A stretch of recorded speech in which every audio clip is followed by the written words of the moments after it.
Hello, hello, and welcome back to yet again another solo episode. I was thinking about releasing an interview, a chat, but there's just been too many good topics that have come up for me not to report on them, for me not to share about them. So I wanted to share with you, like in real time, right now, something that I have experienced and have gone through and I'm learning from this experience in hopes that you can learn from this experience too and either, you know, use this advice, use these suggestions that I share with you for yourself. And if you're already doing these things, awesome, then maybe you can share them with someone else. So today, we're going to be talking about 3 tips that I have for you to make the most of your travels, right? When you're traveling. Now, can you do these things spur of the moment when you have like travel for work related things, right?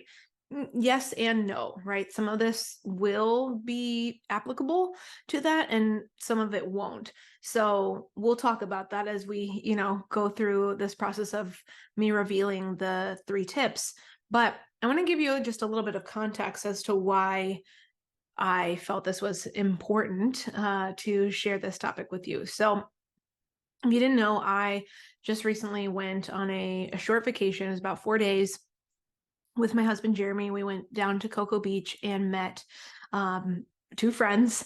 We actually stayed at their Airbnb. And mind you, these 2 friends I'd never met in person before. So actually, the 2 that own the Airbnb, one is my friend from social media, and the other individual is her boyfriend. And so we got to meet both of them in person, which is super cool. And then I also met another friend who lives very close by to the Cocoa Beach area in Melbourne. And it was just super cool because, for me, the first time I had experienced meeting people in person from social media was last year in October when I went to the Empower Her Live event. And if you've gone to that, then you know. And if you don't, there's another one coming up here in September. I will be going. I have actually a discount code. If you're interested in going and you want to get a reduced price ticket, let me know and I will give you the info so you can get a cheaper ticket. But it's an absolutely incredible experience. And anyways, I I went down there knowing that I was going to get to meet my friend in person, stay at her Airbnb, which was, by the way, gorgeous, absolutely incredible. She and her boyfriend they're just doing awesome things down there. So I can't recommend the Airbnb enough. Definitely, you have to go check it out. And there's so many, they're going to have so many different vibes, so many different rooms available for you to rent out for an Airbnb experience. So definitely you're going to have to check it out. But that is not why we're chatting right now. The real meat of this, the context to this episode, like I said, is from the travels that I experienced and went through last week. A lot of things occurred that I felt I needed to share with you. So here I am sharing those things with you. So the first thing is that when I got back from our trip on Wednesday night, I felt off. I felt kind of like, my stomach is not feeling too great. Kind of like the beginnings of cramps that I usually, well, not usually, that I sometimes get right before my period starts. And so I was like, okay. So, I went to the bathroom and lo and behold, it had started a full 6 days early before, it typically was supposed to arrive because my cycle is typically 32 days. So that got me to thinking like, okay, what could have prompted this, right? Or why is this happening? Well, when you travel, your hormones are naturally fluctuating a little bit more because of the stress that you're under, whether or not you feel that stress, the stress of traveling, getting on a plane, or if you're driving, we were traveling on a plane, but, traveling on a plane is stressful. Getting up earlier to catch a flight is stressful on the body. and we got up at 3:30 and had to catch a flight at about 5:50.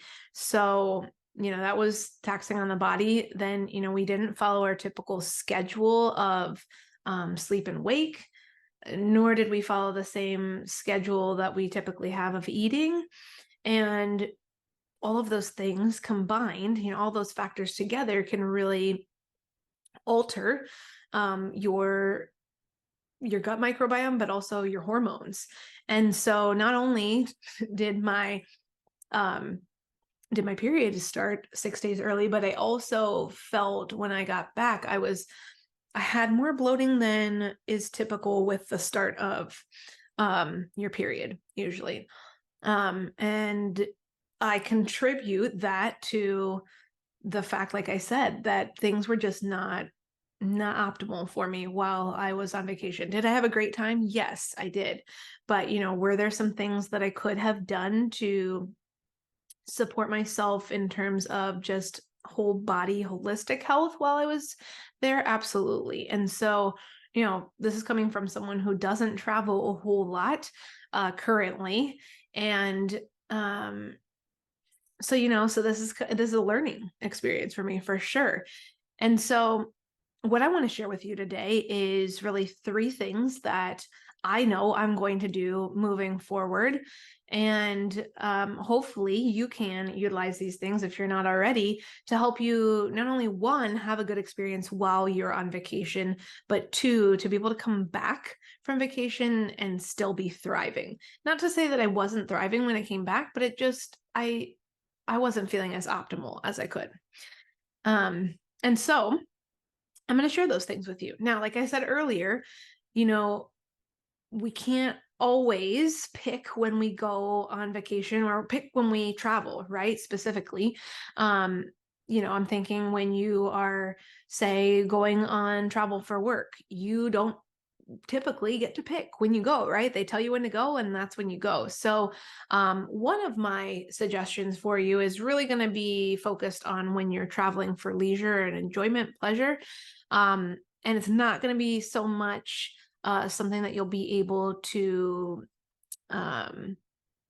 make a reality for you if it is work travel that you're having to do. But that being said, if you have the flexibility in choosing for your work, this is something to consider. So we're going to get into all 3 of the tips that I have for you right now. So the first one is planning ahead. Okay. And by that, I mean, as a woman, planning ahead to see what phase of your cycle you're in right now and what phase of your cycle you're going to be in when you want to go on vacation, right?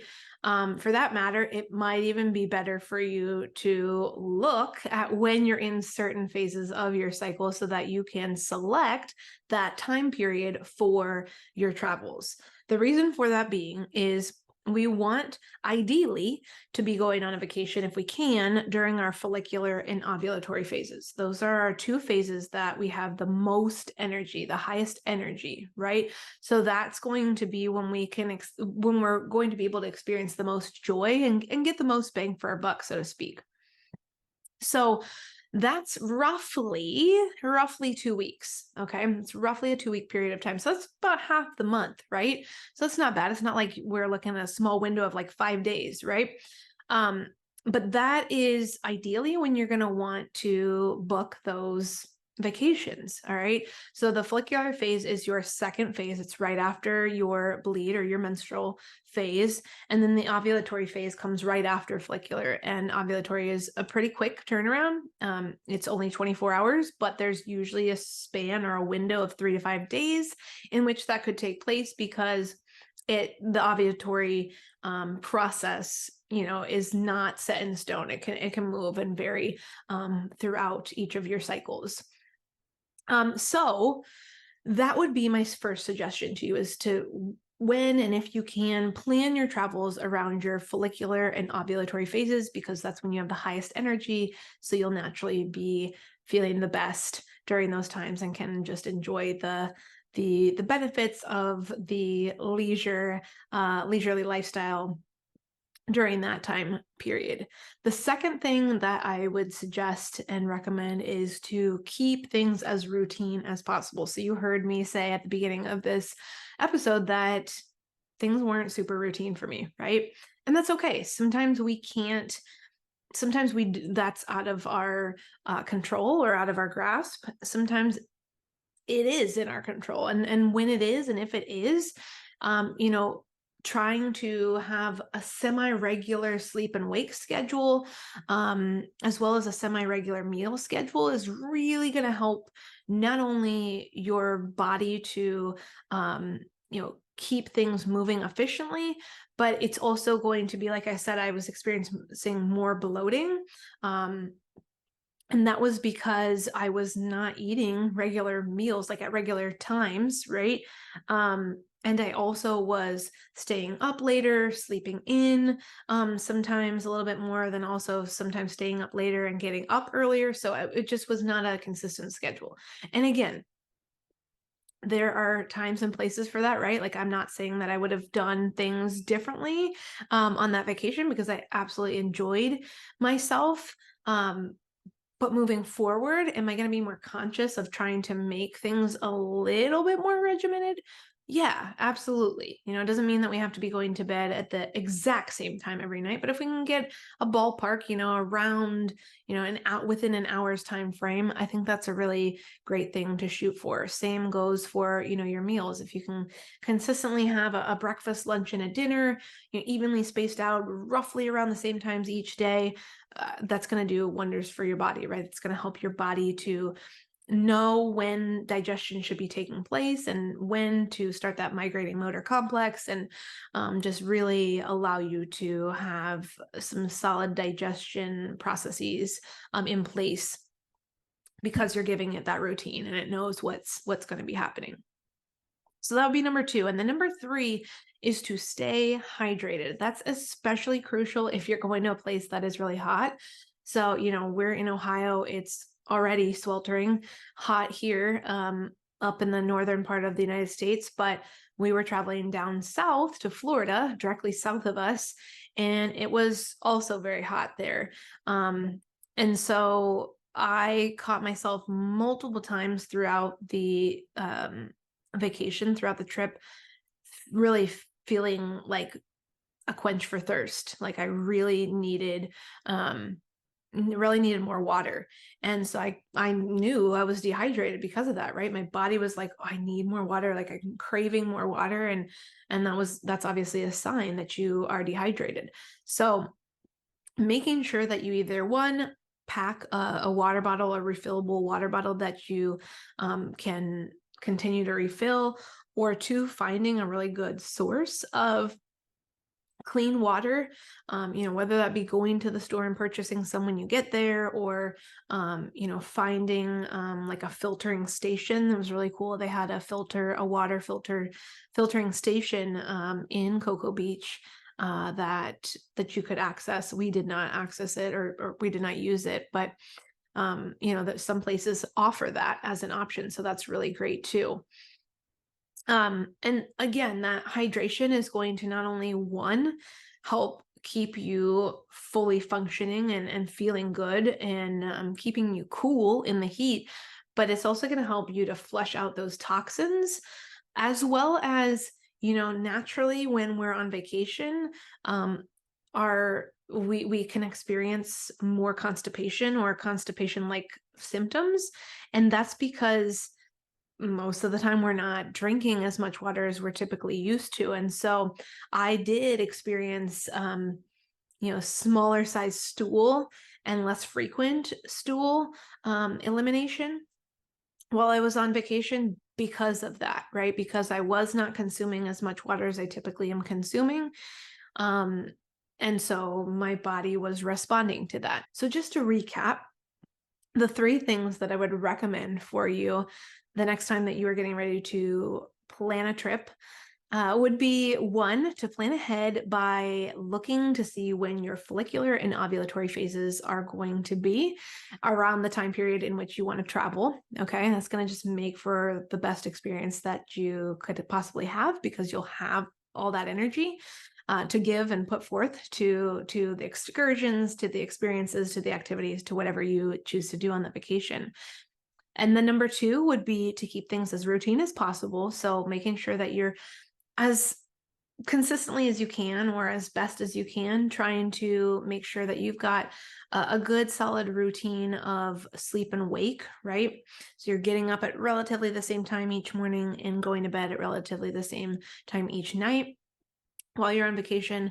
And then as well as your meal times, trying to plan those out roughly so that you've got a good space between your breakfast, lunch, and dinner, and that you're not going too long without food. So that's going to really be helpful for your digestion, but also for just processing all the nutrients that your body is trying to process as you eat. And then lastly, would be number three, staying hydrated, making sure that regardless of where you go, whether it's cold or hot, your body always will need water. So making sure that you either pack a reusable water bottle, or finding a filling station, finding a reputable source of filtered water so that you can make sure that you have access to that and stay hydrated throughout your trip. So you can enjoy yourself as much as humanly possible, but also be getting the full benefits of what it means to be hydrated, which I shared earlier. So that is that. I hope this is a quick, short, and sweet episode for you that provides you just with a couple quick tips to support you, like I said, for the next time that you are traveling. And most of these things you can do on a trip for work, but again, you may not always be able to